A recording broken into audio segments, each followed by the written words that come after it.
Постои консензус кај граѓаните на Македонија и грото од политичките партии. Согласно последните анкети, Македонија на 30 септември да го исполни својот сон и стремеш да биде составен дел од Европската унија и НАТО, само доколку граѓаните излезат масовно и кажат да на референдумот, подвлече денеска во Штип министерот за надворешни работи Никола Димитров. Борбата не е меѓу политички партии, ниту бираме градоначалници, ниту бираме пратеници, ниту бираме влада на 30 септември.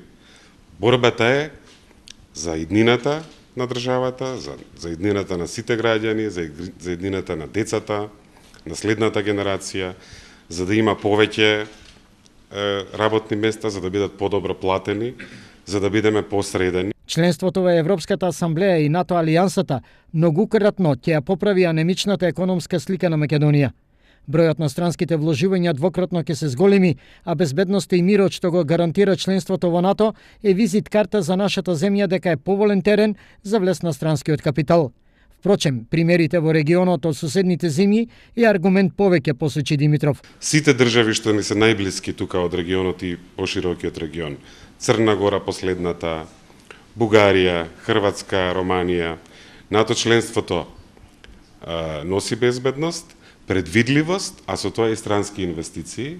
Во Црна Гора само за една година се дуплирани од 95 на 216 милиони. Не ме држите за збор, ама тука се од прилика сумите. Економски бенефит ќе имаат и општините.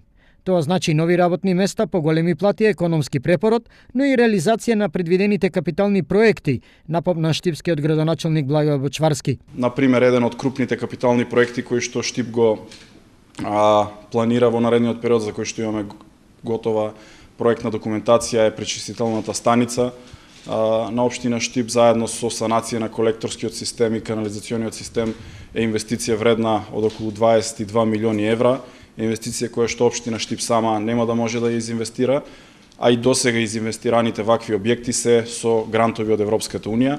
Токму затоа општина Штип е подготвена и во моментите кога ќе добиеме ваков грант ќе влеземе во реализација на овој капитален проект за градот.